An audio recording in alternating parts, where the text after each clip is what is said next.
Numeri 20. Die Israeliete het in die vroeë lente in die Sin-woestyn aangekom.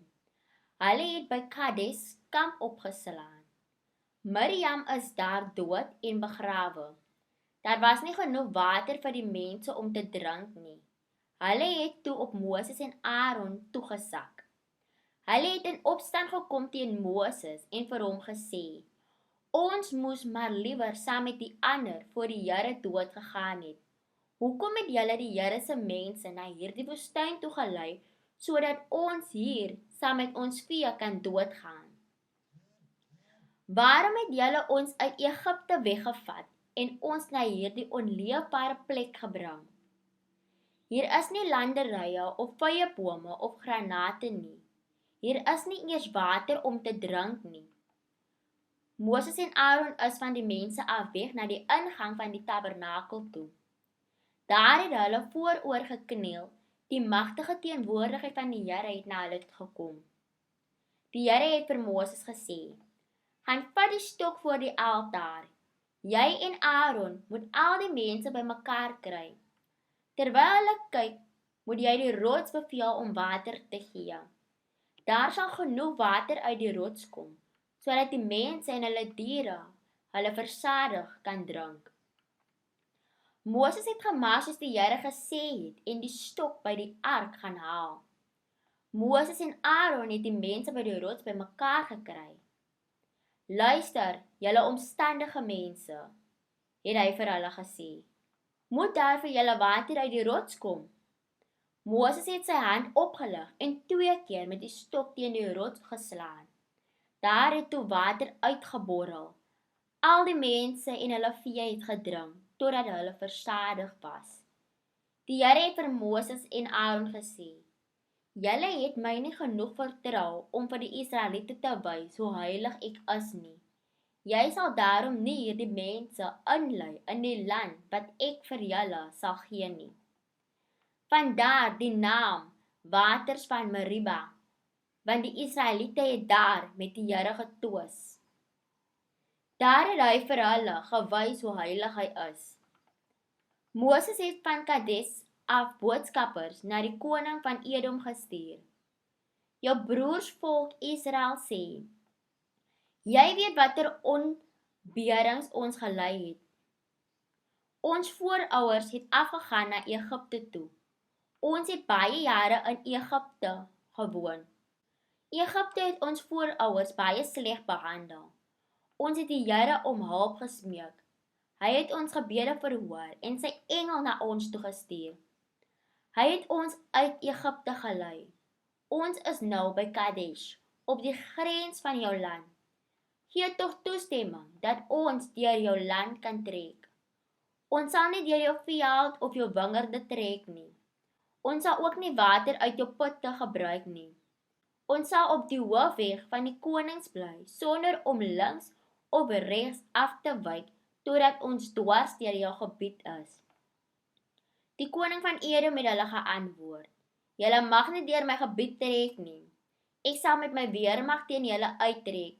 Die Israeliete het hom laat weet: Ons sal met die groot pad langs hou. As ons of ons vee van jou water drink, sal ons daarvoor betaal. Ons wil werklik niks anders doen nie, as net om deur jou gebied te trek. Hy het terug geantwoord: Julle trek nie hierdeur nie. Edom het toe met 'n groot en goed gewapende weermag uitgetrek om teen hulle te veg. Omdat Edom geweier het om Israel toestemming te gee om deur sy gebied te trek, het Israel van hom af weggeswenk. Hulle is toe weg van Kadesh af en die groep Israeliete het by die Horberg aangekom. By die Horberg op die grens van Edom het die Here vir Moses en Aaron gesê: Aaron gaan nou by sy vaders versamel word.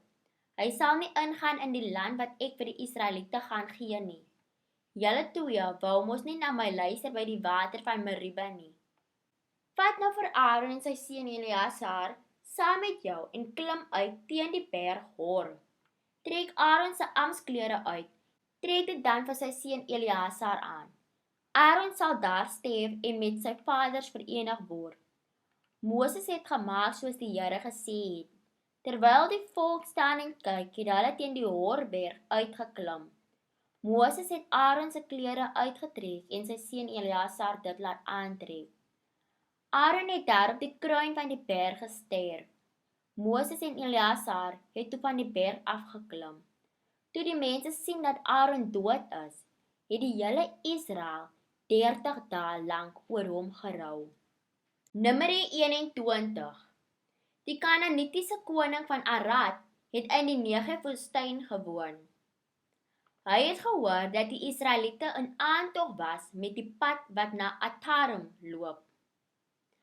Hy het teen Israel geveg en van hulle mense gevange geneem. Die Israeliete het toe 'n gelofte aan God gedoen. As U ons help om hierdie volk te oorwin, sal ons hulle stede uitwis. Die Here het Israel se gebed verhoor. Hulle het die stede met die grond gelyk gemaak en die plek Gorma genoem. Hulle is van Gorma af weg met die pad na die Rietsee toe om by Edom verby te kom. Langs die pad het hulle ongeduldig begin word. Die volk het teenoor die Here en Moses begin kla. Waarom het jy ons uit Egipte laat trek om hier in die woestyn te sterf? Hier is nie kos en water nie. Ons waal van die nuttelose manna.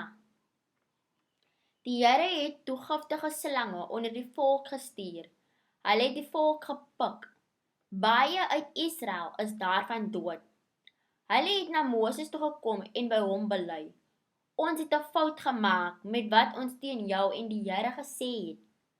Bid tog vir die Here dat hy die giftige slange van ons af sal wegvat.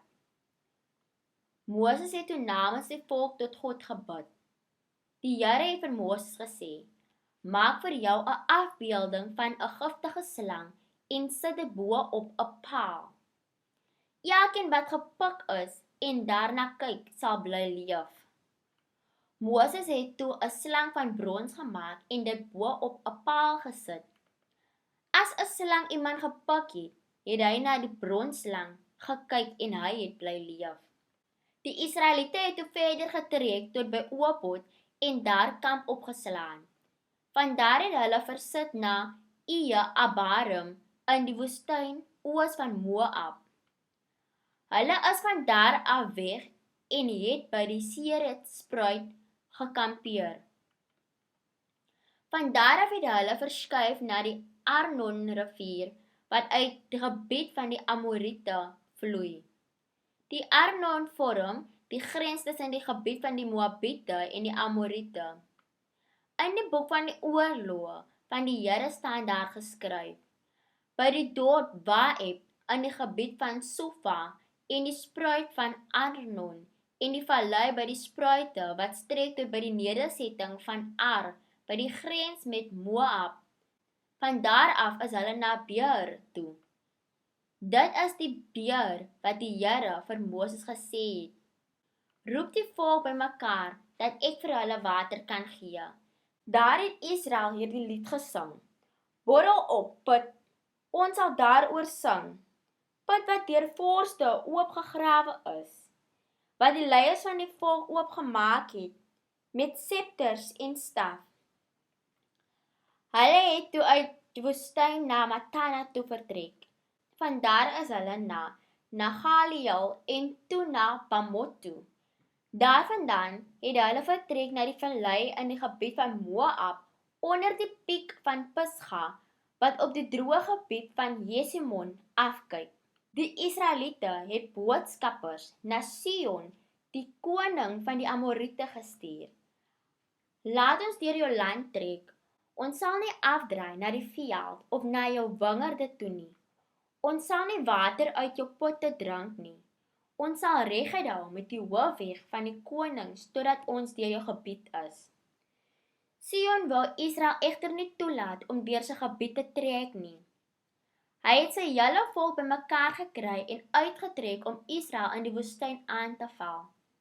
Hy het by Jahas aangekom en daar teen Israel geveg. Die Israeliete het hom egter in die geveg verslaan. Hulle het sy land by hom afgevat vanaf die Arnon-rivier tot by die Jabokspruit teenoor die Ammoniete. Die Ammoniete het hulle gebied verdedig. Die Israeliete het al die stede van die Amoriete ingeneem. Hulle het in Gesbon en die dorpe rondom gaan woon.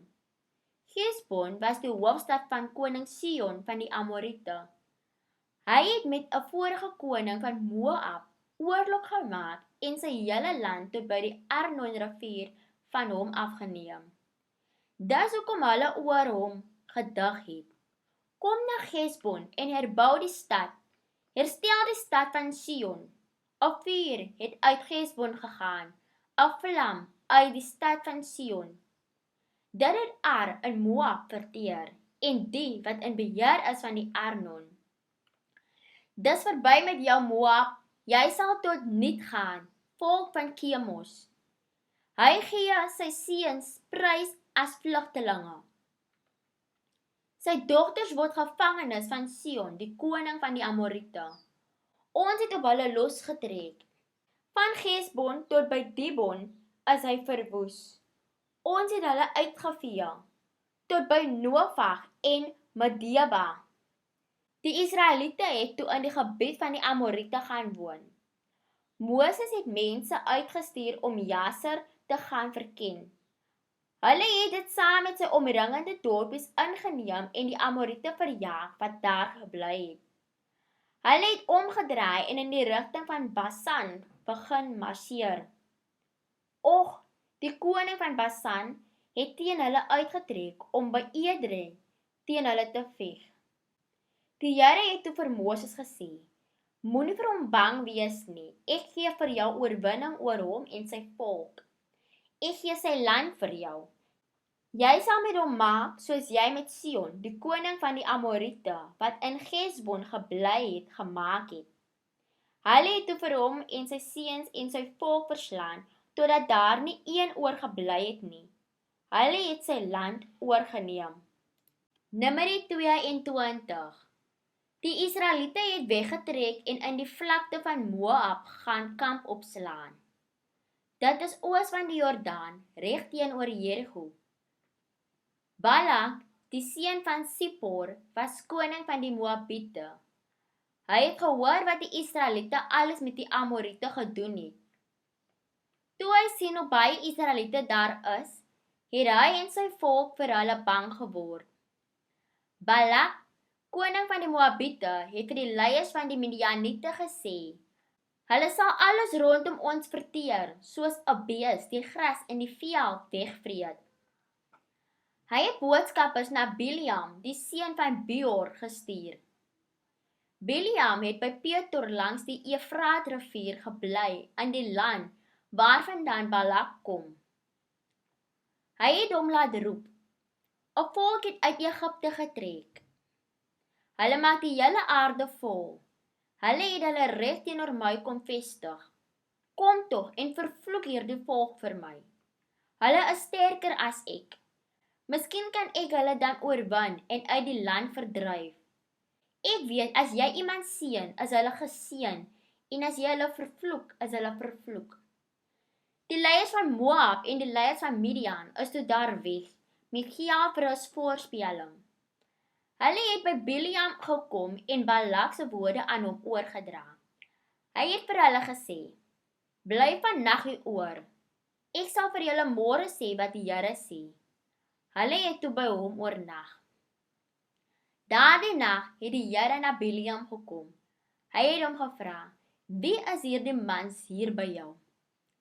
Hy het vir hom gesê: Sipor se seun Balak, die koning van Moab, het hulle na my toe gestuur met die boodskap: 'n volk het uit Egipte getrek. Hulle is die land vol. Hulle het hulle reg teenoor my kom vestig. Kom tog en vervloek hierdie volk vir my.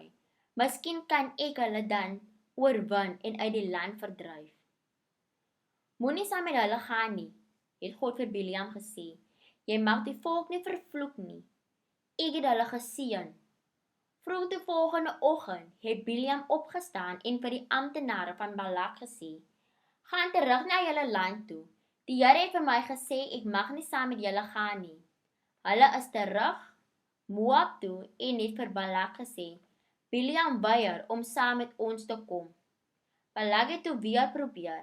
Hy het hierdie keer belangrike amptenare as die eerste keer na Bileam toe gestuur. Hulle is na Bileam toe en het vir hom gesê, so sê Balak, die seun van Sippor, moenie dat iets jou terughou om na my toe te kom nie. Ek sal jou deeglik vergoed. Ek sal vir jou gee net wat jy vra. Kom tog nou en kom vervloek hierdie volk vir my. Bileam het Balak se amptenare geantwoord, selfs al gee Balak vir my sy hele paleis vol silwer en goud, kan ek niks meer of minder doen as wat die Here my God vir my beveel het nie. Julle moet ook 'n nag hier oorbly. Laat ek hoor of die Here nie nog iets verder het om vir my te sê nie. Daardie nag het die Here na Bileam toe gekom en vir hom gesê, hierdie mans het jou kom ontbied. Gaan dan nou saam met hulle. Jy mag egter net doen wat ek vir jou sê. Bileam het die volgende oggend opgestaan, sy donkie ingespan en saam met die amptenare van Moab gegaan. Die Here het kwaad geword omdat hy gegaan het. Die Here het 'n engel gestuur om hom langs die pad voor te keer. Bileam het op sy donkie gery. Daar was 2 bediendes saam met hom. Bileam se donkie het die engel van die Here voor hom in die pad sien staan met 'n swaard in sy hand. Die donkie het uit die pad weggedraai en deur die veld gaan loop. Bileam het die donkie geslaan om hom na die pad toe terug te dwing. Die engel het toe in 'n smal opening tussen 2 wingerdmure gaan staan. Toe die donkie die engel van die Here sien staan, het hy teen aan die muur probeer verbyskuur. Bileam se voet is teen die muur vasgedruk. Bileam het hom toe weer geslaan. Die engel van die Here het toe op 'n ander plek gaan staan waar dit so nou is dat daar nie plek is om links of regs verby te gaan nie. Toe die donkie weer die engel van die Here sien staan, het dit onder Bileam gaan lê.